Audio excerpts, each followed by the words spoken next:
काय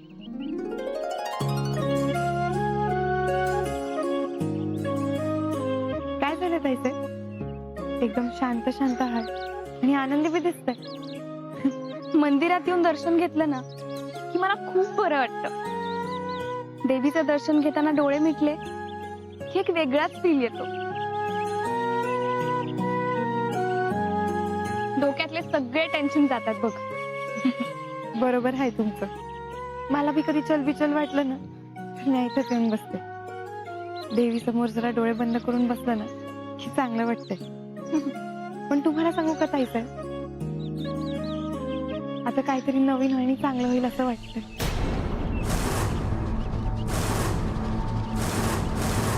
या गावात तू काय करतोय? का तुझ्या बापाचं गाव आहे काय? माझ्याच गावात येऊन माझ्या समोर माझ्या बाबांबद्दल बोलतोयस तू? या हिमतीची खूप मोठी किंमत चुकवावी लागेल हा तुला. ए बडबड जरा गप. आणि मी जे काय आलोय ना इथे स्वतःच्या हिमतीवरच आलोय. हा मास तुझ्या घरी ठेवायचा. इथे फटके खाशील तू. चल निघ इथून. नाही जाणार. काय करशील तू? माझ्या डोळ्यासमोरून निघ, नाही तर धक्के मारून बाहेर काढीन मी तुला. ओ तू मला धक्का मारणार. पण एक गोष्ट लक्षात ठेव, मला धक्का मारायची हिंमत तुझ्यात काय तुझ्या बापात सुद्धा नाहीये.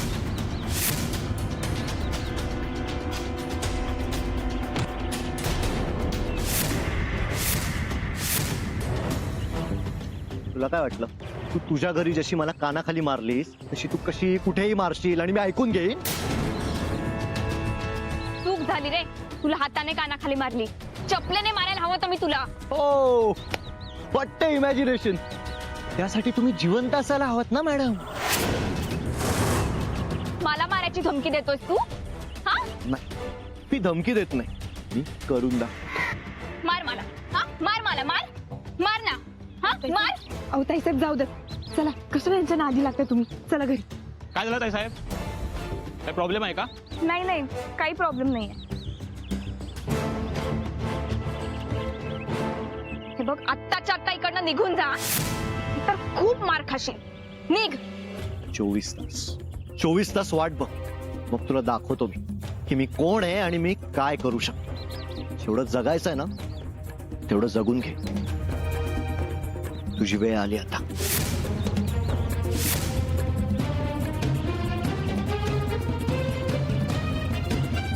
ताईसाहेब चला घरी. आपण जाऊया. अहो चला ना घरी. चला. प्रताप. ए प्रताप. हाय. अरे मी तालुक्याला चालले. महिला समितीची बैठक आहे. आपण मग एकत्रच जाऊ.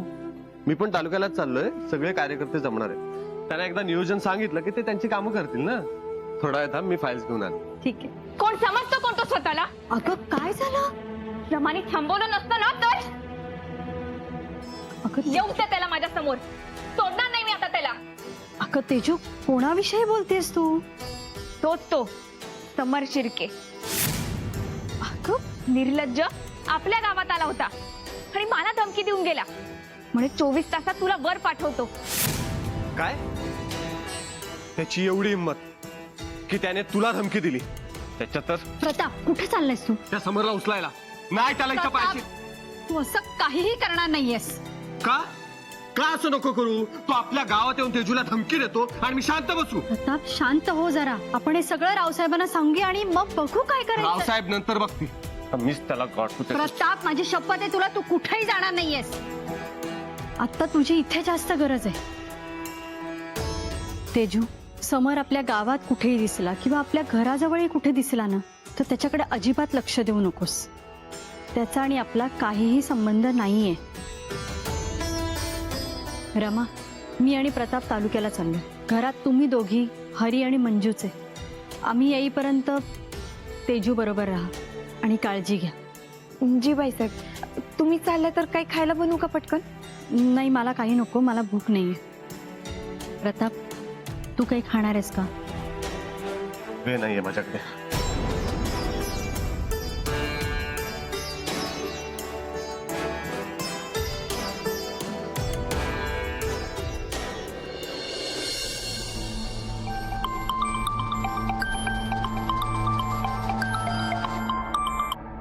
बोल.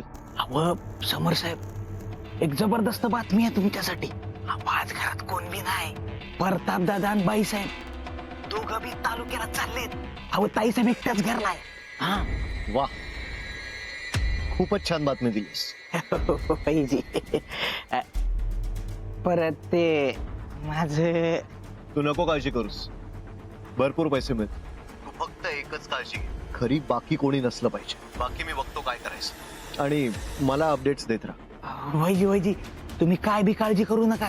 मुहूर्ताचा बरोबर टाइम मी तुम्हाला सांगतो. हा पर तुम्ही तयारीत राहा म्हणजे झालं. हा ठेवू का?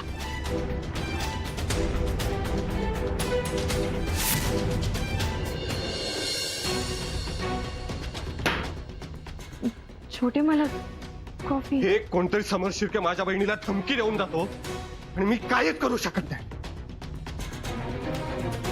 आईने शपथ देऊन मला हातावर हात ठेवून गप्प बसवले. पण तेजूला काय वाटत असेल? अहो तुम्ही का काळजी करताय त्यांची? मी बोलीन त्यांच्याशी आणि मी समजावीन त्यांना. हे बघा छोटे मालक, तुमचा राग कळतोय मला, पण तुम्ही चिडावं हेच त्यांना हवं असेल तर नाही. म्हणजे रागाच्या भरात तुमच्या हातून एखादी बेकायदेशीर गोष्ट घडावी आणि त्यांना तीच गोष्ट तुमच्या विरोधात वापरता यावी, हेच त्यांना हवं असेल तर. अगदी बरोबर बोलताय तुम्ही. रावसाहेबांनी आत्ताच पक्ष स्थापन केले, त्यामुळे आमच्याकडून काहीतरी चूक घडावी असं तर डाव नसेल त्यांचा.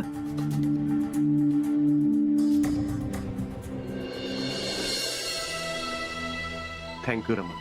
छोटे मालक, थँक्यू नका म्हणून, पण मला तुमच्याकडून एक वचन हवंय. म्हणजे तुम्ही रागाच्या भरात कोणालाही जाऊन मारणार नाही. त्या समजा गोष्टींमध्ये तुम्हाला काही झालं म्हणजे मला काय झालं तर?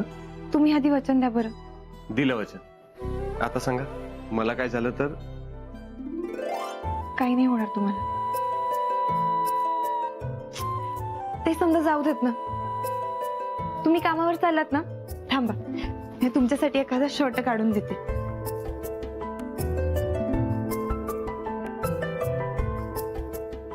हे शर्ट हे घाला आज. बर.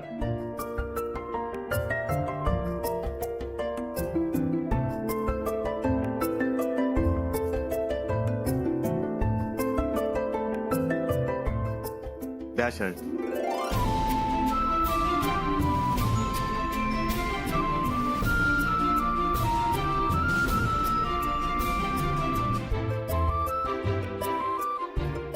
मला काय वाटतं, एक बटन तुटलंय वाटतं. हो, बघू.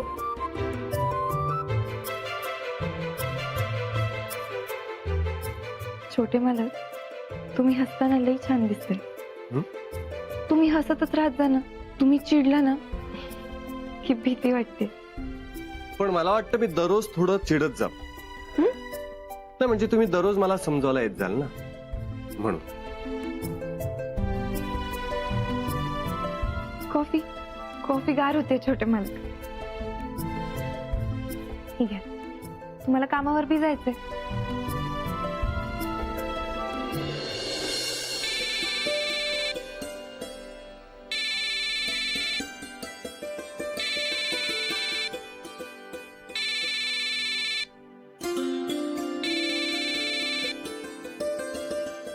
हॅलो. रमे, अगं तुला तो मोबाईल देऊन काय उपयोग आहे ग? त्याचा नंबर बी पाठ राहत नाही. चुलीत घाल तो मोबाईल पहिले. हा सुमे, बोल. काही काम होतं का?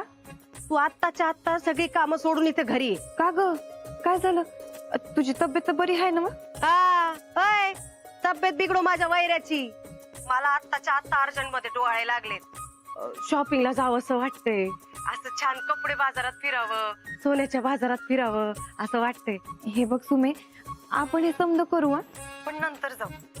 आता मला लई काम आहेत बघ. मी नाही येऊ शकणार आता. आणि ताईसाहेब बी एकटेच आहेत. मग हेच का प्रेम तुझं रमे? अगं माझे साधे डोळे पण नाही पुरवू शकत तू. अगं सुमे, तुझे हे डोळे तुला कधी बी लागतात बघ. आणि नेमकं माझ्या कामाच्याच वेळेला लागते. मग कसं करायचं? कधी पाणीपुरी खायचे, नाही तर काय ते सिनेमा बघायचे, आणि कधी काय तर भटक्यालाच जायचं म्हणते. म्हणजे मी का माझ्या मनचं सांगतेय का? आता त्या बाळाला वाटतंय का त्याची सगळी हाऊस त्याच्या मावशीने पुरवावी, म्हणून म्हणते मी तुझी वाट बघते, ये लवकर घरी. हे बघ सुमे, आज खरंच नाही जमणार बघ, मला लई काम आहे. मी ठेवते, आपण आल्यावर बोलू.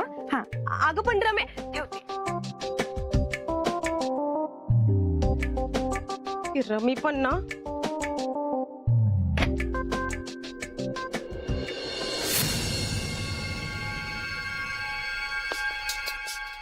ही जर इथं थांबून राहिली तर समजा प्लान पाण्यात. हिला काय बी झालं तरी इथून बाहेर काढलंच पाहिजे. मंजू काय तिचा टाइम झाला की जाईल निघून, पर ही इथं रेंगाळायला नको. ताईसाहेब, मंजू ये ना. ताईसाहेब, मी आज जरा लवकर जाऊ का? का ग? अहो, आईची तब्येत बरी नाही, तिला दवाखान्यात न्यायचं होतं. सारखा ताप येतो जातोय आणि थकवा बी आल्यासारखं झालंय तिला. अरे बापरे, मंजू काळजी घे ग, सध्या साथ पसरली सगळीकडे. वय, हा तू जा, तशी आज फार कामं नाहीयेत. येते. ये.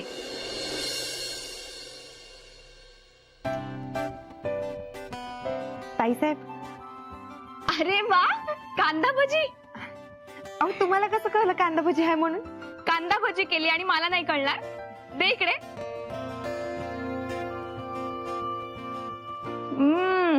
कशी झाली, आवडली का? तुला तर तुझी तारीफ ऐकायची ना. मस्त झाली, सुपर्ब. पण आईला सांगू नको हा. नाही नाही. ती डाएट मुळे मला खाऊन देत नाही. अहो मी बी नाही सांगणार आणि तुम्ही बी नका सांगू, नाही तर नेमकं तुम्ही जाऊन सांगा आणि बोलणे मला पडतील. हा वेडी आहेस का? मी अजिबात सांगणार नाही. आणि असं सिक्रेट कोणी सांगतं का?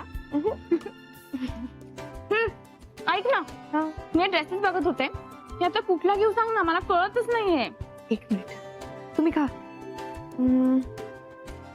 ताईसाहेब, हा कसा वाटतोय? हा तुमच्यावर एकदम छान दिसेल बघा.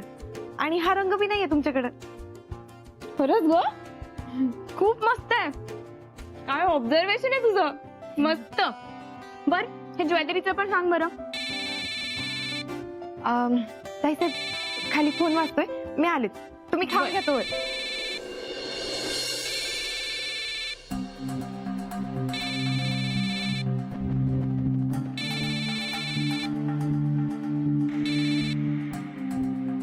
हॅलो, कोण रमा का?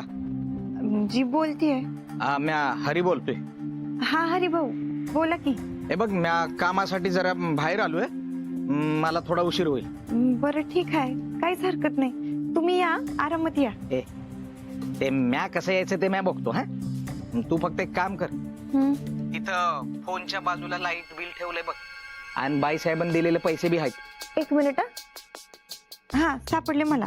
ते घे आणि आत्ताच्या आत्ता बिल भरून टाक. कवा? आत्ता? मग काय लाईट तोडल्यावर? अहो हरी भाऊ, उद्या भरलं हे बिल तर नाही चालणार का? नाही म्हणजे भाईसाहेब आत्ताच बाहेर गेलात आणि ताईसाहेब घरात एकट्याच आहेत बघा, म्हणून म्हंटल. अगं उद्या काय, आज शेवटची तारीख आहे आणि मला माहित होतच तू काय ना काय कारण सांगणार म्हणून. मॅच माती खाली, तुला विचारलं, मॅच स्वतः जाऊन भरायला पाहिजे होत. अगं आज लाईट तोडली ना तर रावसाहेब मला तोडतीये, मग तुला जीवाला शांती मिळेल नाही का? अहो हरी भाऊ, असं काय बोलता हो नेहमी? मग काय बोलू म्या, सांग ना काय बोलू? आणि असं किती वेळ लागणार होता ग तुला? एव्हा गेली असतीस, पण नाही, माझ्याशी डोकं लावत बसली. हे बघ, आज जर का लाईट तोडली ना तर रावसाहेबांचं नाक तोडल्यासारखं होईल, कळलं ना? आता तू विचार कर काय करायचं ते. अहो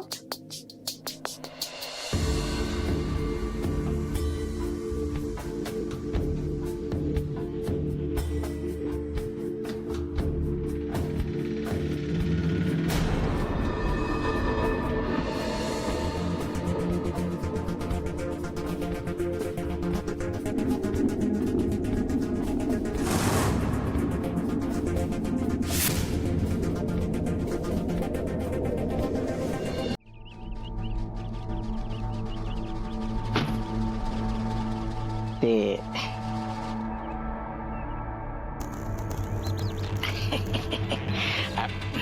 समोर साहेब, काम झालं बरं. ताई साहेब घरात एकट्याच आहे. हा,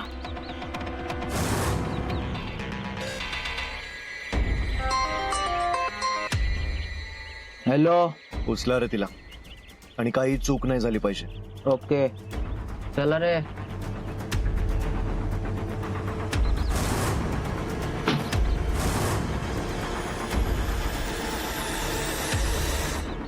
रमा रमा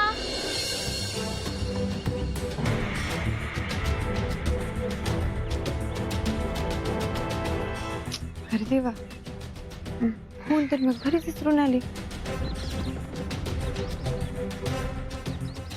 पण बाईसाहेबांचा फोन आला तर चिडतीलच त्या.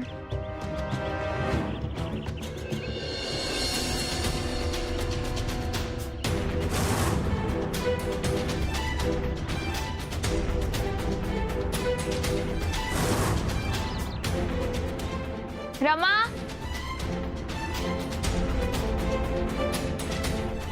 रमा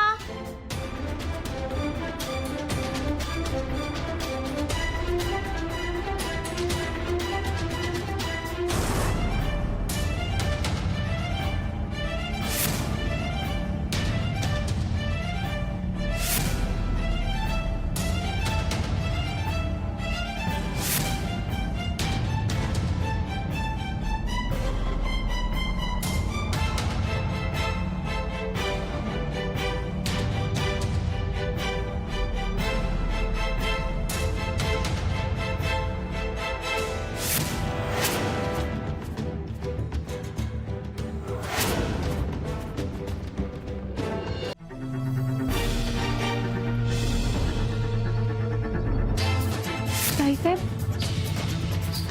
हो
रमा, अहो तुम्हाला किती लागले? अहो माझी काळजी नका करू. ताईसाहेब आत आहेत, त्यांना बघा. काय? तुम्ही पण चला. तेजू तेजू, तेजू, आई आई. तेजू, तू ठीक आहेस ना? तुला कुठे लागलं नाही ना? मी ठीक आहे. तेजू ती कोण माणसं होती? दादा मला नाही माहित. ती समर साहेबांचीच माणसं असणार. काय? त्यांनीच सकाळी ताईसाहेबांना धमकी दिली होती ना. हे समजा कारस्थान त्यांचंच असेल बघा. त्या समरला आता मी जिवंत सोडणार नाही. आता तो गेलाच. प्रताप, एक मिनिट. अगं आई पण. तू कुठेही जाणार नाहीयेस. ही योग्य वेळ नाहीये प्रताप. तू आता इथे असणं जास्त गरजेचं आहे. मी रावसाहेबांना कळवते. तू रमाला बघ, तिला बरंच लागलंय. रमा होते म्हणून मी वाचले. तर आज काही खरं नव्हतं. त्यांनी माझ्या बरोबर काय केलं असतं? तेजू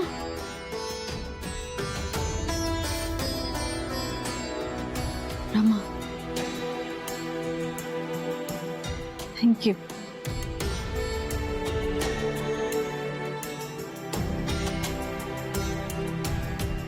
मी आलेच.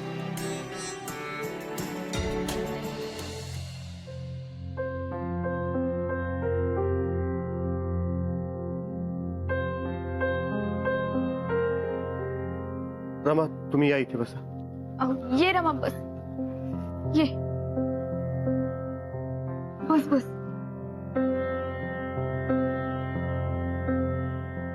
आलोच मी. खूप लागलंय ग. हो एवढं काही नाही, ठीक आहे.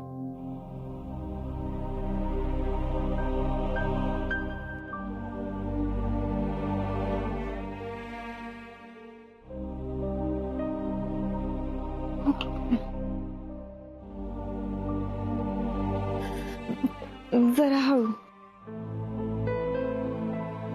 रमा तुमचे उपकार कसे मानावे हेच कळत नाहीये मला. अहो असं काय म्हणता छोटे मालक, आणि आभार काय मानायचे आहेत त्यात? आपल्या घरावर संकट आले म्हटल्यावर त्याला सामोरं जायलाच पाहिजे ना. खरं आहे तुमचं. आभार मानून तुमचे उपकार फेकणार नाहीत. तुम्ही आमच्या घरातल्यात, पण मला आभार मानू द्या.